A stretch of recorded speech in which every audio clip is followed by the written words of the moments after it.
Alléluia. Amen.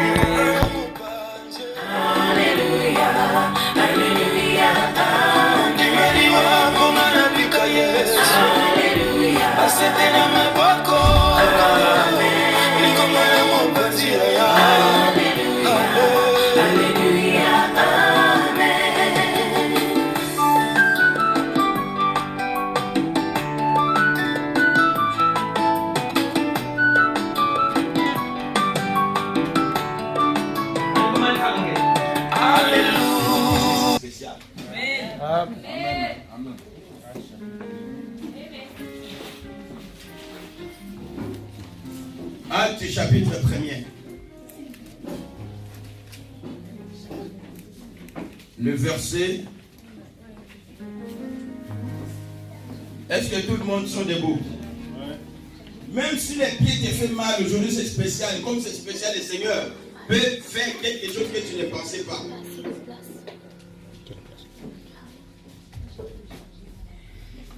Est-ce que nous l'avons trouvé?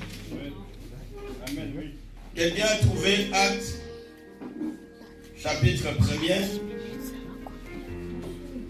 Acte des apôtres. Acte des apôtres. On appelle ça.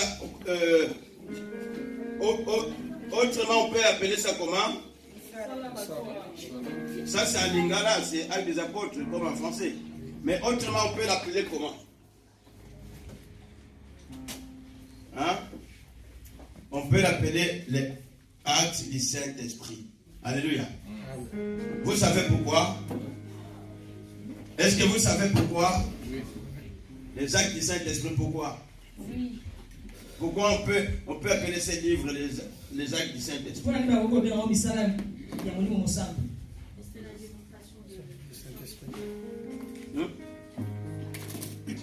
C'est là où les Saint-Esprit a commencé à travailler sur les... Amen. Dans l'église. Amen. Maintenant, quelqu'un peut me lire le verset 8. Après 12 jusqu'à 14. Amen. Acte chapitre 1, verset 8. Mais vous recevrez une puissance lorsque le Saint-Esprit viendra sur vous et vous serez mes témoins à Jérusalem, dans toute la Judée, dans la Samarie et jusqu'aux extrémités de la terre. Le verset 12. Verset 12. Alors il retourne à Jérusalem de la colline appelée Mont des Oliviers, qui est près de Jérusalem, à la distance d'1 kilomètre environ. Oui, continue jusqu'au verset 14. Quand il fut arrivé, il montra à l'étage, dans la pièce où il se tenait d'ordinaire. Il y avait la pierre Jean, Jacques, André, Philippe, Thomas, Barthélemy, Matthieu, Jacques, fils d'Alphée, Simon le Gélote et Jude, fils de Jacques. Verset 14. Tous persévéraient d'un commun accord dans la prière avant les femmes, avec Marie, la mère de Jésus, et avec les frères de Jésus. Avec les frères de Jésus.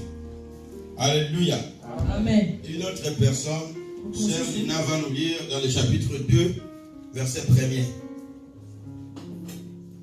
Acte des apôtres, chapitre 2, verset 1er. Quand le jour de la Pentecôte arriva, ils étaient tous ensemble au même endroit.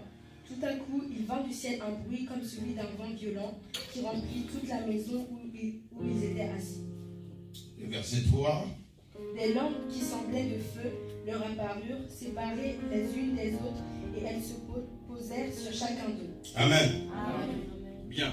Notez, toi qui es en train de noter, nous allons dans Exode.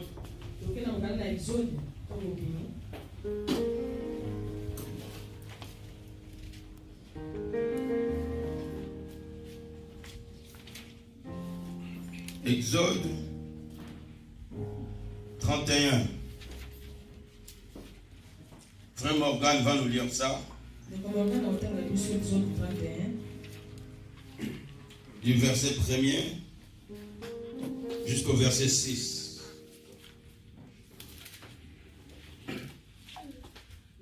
Exode chapitre 31. L'Éternel parlera à Moïse et dit: chasse que j'ai choisi Bestalel, fils d'Uri, fils de Hur, de la tribu de Juda. Je l'ai rempli de l'esprit de Dieu, de sagesse, d'intelligence et de savoir pour toutes sortes d'ouvrages. Je l'ai rendu capable de faire invention, de travailler l'or, l'argent et les reins, de graver les pierres, enchâsser, de travailler le bois, d'exécuter toutes sortes d'ouvrages. Et voici, je lui ai donné pour aide Oliab, fils de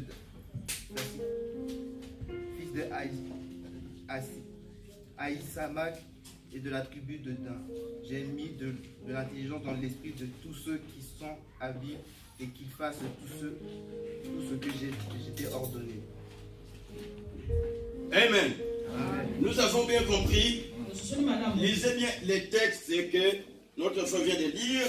L'Éternel parla à Moïse et dit: sache que j'ai choisi Bezalel, fils d'Uri, fils de Hur, de la tribu de Juda.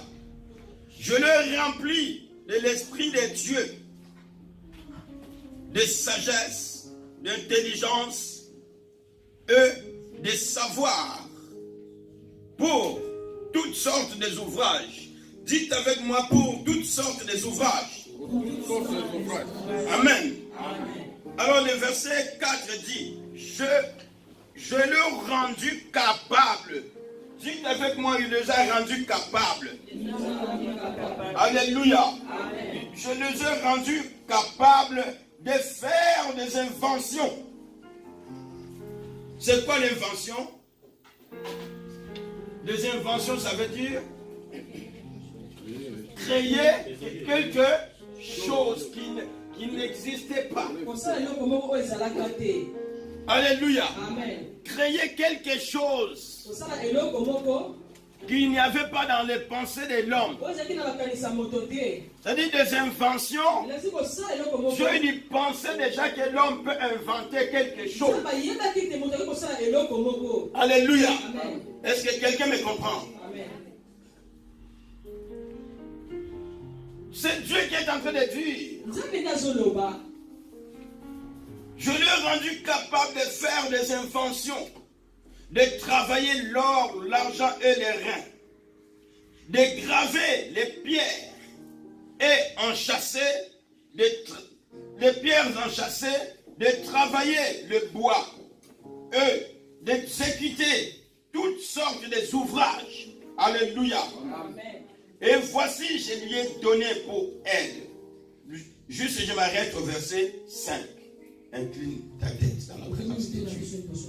L'Éternel, nous bénissons ton nom. Il n'y a que toi qui es le créateur de toutes choses. Je bénis ta présence au milieu de nous. Que ton nom, Seigneur, soit élevé dans le nom de Jésus. Ainsi nous te prions.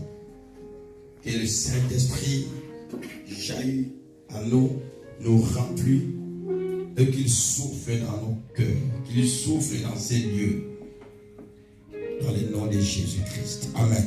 Amen. Amen. Amen. Il est vivant. Il est ressuscité. Mais qui? Je l'ai dit. Écoutez très bien. Il en a malade.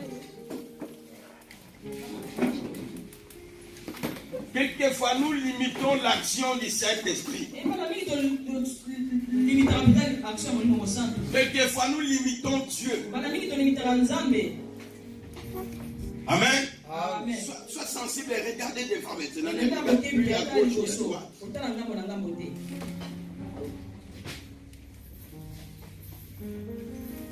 Nous limitons Dieu. Nous limitons le Saint-Esprit. Dans Actes que nous venons de lire, on nous dit ceci: vous recevrez la puissance venant d'en haut. Dans Jean 14 et Le Seigneur parle du Saint-Esprit. Mais le Seigneur, il dit ceci. Il est avantageux que je m'en aille. Et que le Saint-Esprit sur vous. Parce que j'ai beaucoup à vous dire maintenant. Mais vous ne pouvez pas les comprendre. Pourquoi? Parce que la pensée de l'homme est limitée. Alléluia. La pensée de l'homme est limitée. Il y a un voile devant qui empêche que tu puisses voir au-delà. Le Seigneur dit aux disciples, il est avantageux que je m'en aille. Mais quand viendra le